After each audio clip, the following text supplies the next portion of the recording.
Dear Jesus, I pray that you would guide us as we listen and study and read your word.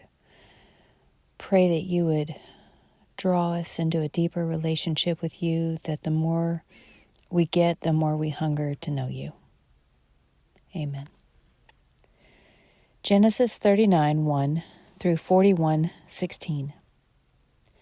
Now Joseph had been taken down to Egypt, and Potiphar, an officer of Pharaoh, captain of the guard, an Egyptian, bought him from the Ishmaelites who had taken him down there. The Lord was with Joseph, and he was a successful man. And he was in the house of his master the Egyptian. And his master saw that the Lord was with him, and that the Lord made all he did to prosper in his hand. So Joseph found favor in his sight and served him. Then he made him overseer of his house and all that he had put under his authority. So it was from the time that he had made him overseer of his house and all that he had, that the Lord blessed the Egyptian's house for Joseph's sake. And the blessing of the Lord was on all that he had in the house and in the field. Thus he left all that he had in Joseph's hand, and he did not know what he had except for the bread which he ate. Now Joseph was handsome in form and appearance. And it came to pass after these things that his master's wife cast longing eyes on Joseph, and she said, "Lie with me." But he refused and said to his master's wife, "Look, my master does not know what is with me in the house, and he has committed all that he has to my hand. There is no one greater in this house than I, nor has he kept back anything from me but you, because you are his wife. How then can I do this great wickedness and sin against God?" So it was, as she spoke to Joseph day by day, that he did not heed her, to lie with her or be with her. But it happened about this time, when Joseph went into the house to do his work, and none of the men of the house was inside, that she caught him by his garment, saying, "Lie with me." But he left his garment in her hand and fled and ran outside.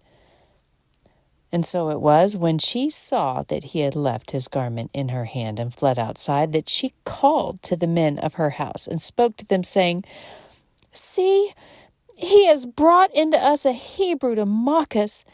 He came in to me to lie with me, and I cried out with a loud voice. And it happened, when he heard and I lifted my voice and cried out, that he left his garment with me and fled and went outside."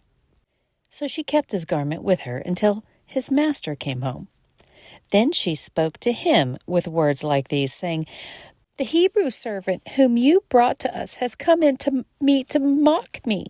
So it happened, as I lifted my voice and cried out, that he left his garment with me and fled outside.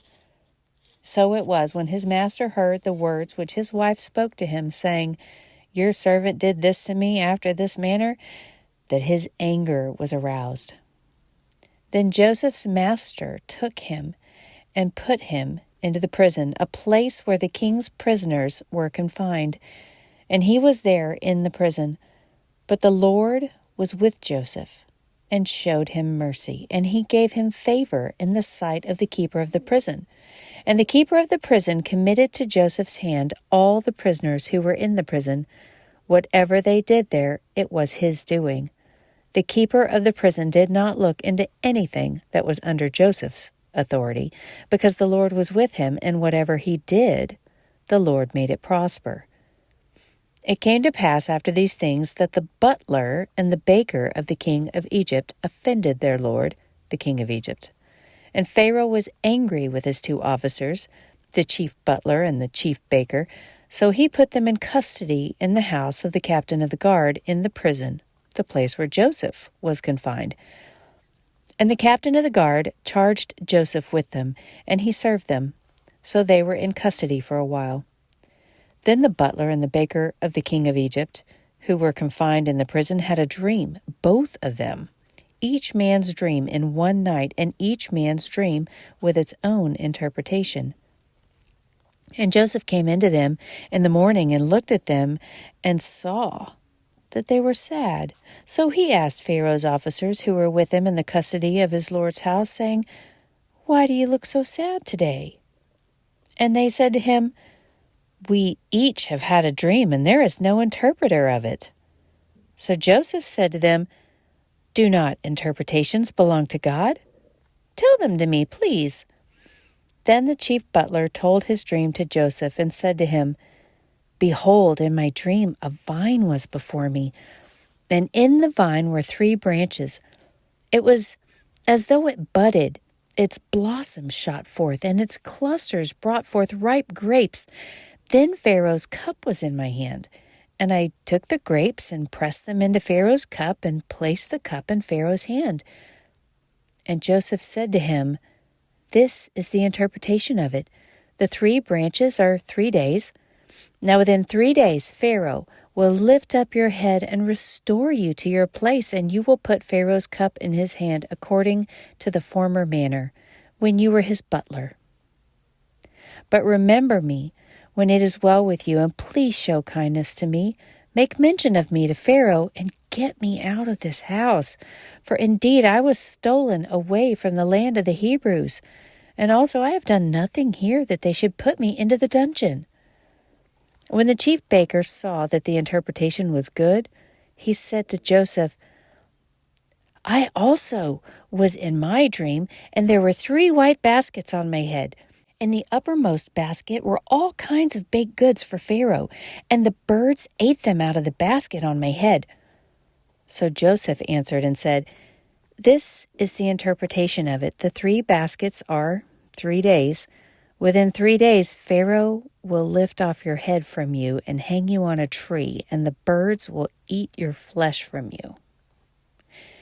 Now it came to pass on the 3rd day, which was Pharaoh's birthday, that he made a feast for all his servants, and he lifted up the head of the chief butler and of the chief baker among his servants.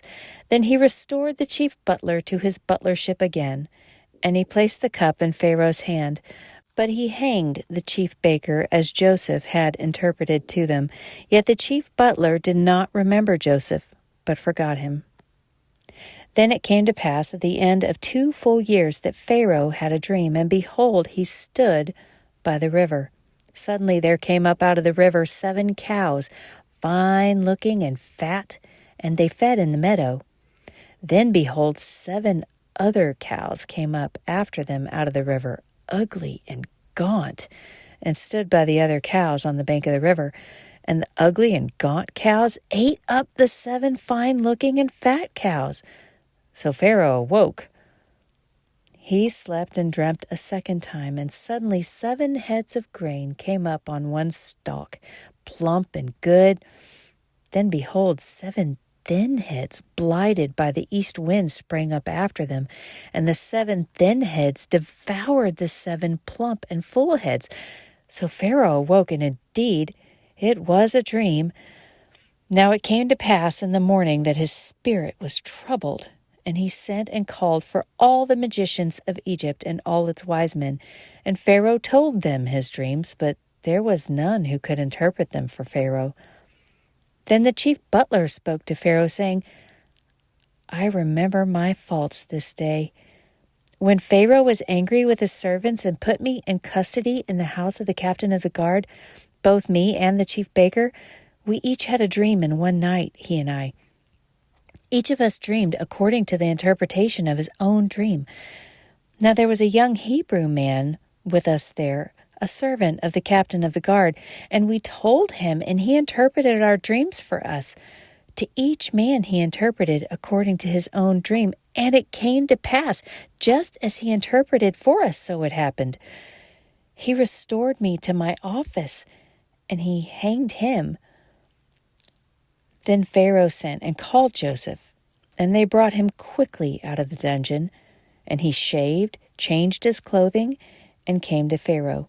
And Pharaoh said to Joseph, "I have had a dream, and there was no one who can interpret it, but I have heard it said of you that you can understand a dream to interpret it." So Joseph answered Pharaoh, saying, "It is not in me. God will give Pharaoh an answer of peace." Matthew 12:46 through 13:23. While he was still talking to the multitudes, behold, his mother and brothers stood outside seeking to speak with him. Then one said to him, "Look, your mother and your brothers are standing outside seeking to speak with you." But he answered and said to the one who told him, "Who is my mother, and who are my brothers?" And he stretched out his hand toward his disciples and said, "Here are my mother and my brothers. For whoever does the will of my Father in heaven is my brother and sister and mother." On the same day Jesus went out of the house and sat by the sea. And great multitudes were gathered together to him, so that he got into a boat and sat. And the whole multitude stood on the shore. Then he spoke many things to them in parables, saying, "Behold, a sower went out to sow. And as he sowed, some seed fell by the wayside, and the birds came and devoured them. Some fell on stony places where they did not have much earth, and they immediately sprang up because they had no depth of earth. But when the sun was up, they were scorched, and because they had no root, they withered away. And some fell among thorns, and the thorns sprang up and choked them. But others fell on good ground and yielded a crop, some 100-fold, some 60, some 30. He who has ears to hear, let him hear." And the disciples came and said to him, "Why do you speak to them in parables?" He answered and said to them, "Because it has been given to you to know the mysteries of the kingdom of heaven, but to them it has not been given. For whoever has, to him more will be given, and he will have abundance. But whoever does not have, even what he has will be taken away from him. Therefore I speak to them in parables, because seeing they do not see, and hearing they do not hear, nor do they understand. And in them the prophecy of Isaiah is fulfilled, which says, Hearing you will hear, and shall not understand, and seeing you will see and not perceive. For the hearts of this people have grown dull. Their ears are hard of hearing, and their eyes they have closed, lest they should see with their eyes and hear with their ears, lest they should understand with their hearts and turn, so that I should heal them. But blessed are your eyes, for they see, and your ears, for they hear. For assuredly I say to you that many prophets and righteous men desired to see what you see, and did not see it, and to hear what you hear, and did not hear it. Therefore hear the parable of the sower. When anyone hears the word of the kingdom and does not understand it, then the wicked one comes and snatches away what was sown in his heart. This is he who received seed by the wayside. But he who received the seed on stony places, this is he who hears the word and immediately receives it with joy. Yet he has no root in himself, but endures only for a while. For when tribulation or persecution arises because of the world, immediately he stumbles. Now he who received seed among the thorns is he who hears the word, and the cares of this world and the deceitfulness of riches choke the word, and he becomes unfruitful. But he who received seed on the good ground is he who hears the word and understands it, who indeed bears fruit and produces, some 100-fold, some 60, some 30. Psalm 17, 1 through 15, a prayer of David. Hear a just cause, O Lord. Attend to my cry. Give ear to my prayer, which is not from deceitful lips. Let my vindication come from your presence. Let your eyes look on the things that are upright. You have tested my heart. You have visited me in the night. You have tried me and have found nothing. I have purposed that my mouth shall not transgress. Concerning the works of men, by the word of your lips I have kept away from the paths of the destroyer. Uphold my steps in your paths, that my footsteps may not slip. I have called upon you, for you will hear me, O God. Incline your ear to me, and hear my speech. Show your marvelous loving kindness by your right hand, O you who save those who trust in you, from those who rise up against them. Keep me as the apple of your eye. Hide me under the shadow of your wings, from the wicked who oppress me, from my deadly enemies who surround me. They have closed up their fat hearts. With their mouths they speak proudly. They have now surrounded us in our steps. They have set their eyes crouching down to the earth, as a lion is eager to tear his prey, and like a young lion lurking in secret places. Arise, O Lord, confront him, cast him down. Deliver my life from the wicked with your sword, with your hand, from men, O Lord, from men of the world who have their portion in this life, and whose belly you fill with your hidden treasure. They are satisfied with children and leave the rest of their possession for their babes. As for me, I will see your face in righteousness. I shall be satisfied when I awake in your likeness. Proverbs 3:33 through 35. The curse of the Lord is on the house of the wicked, but he blesses the home of the just. Surely he scorns the scornful, but gives grace to the humble. The wise shall inherit glory, but shame shall be the legacy of fools.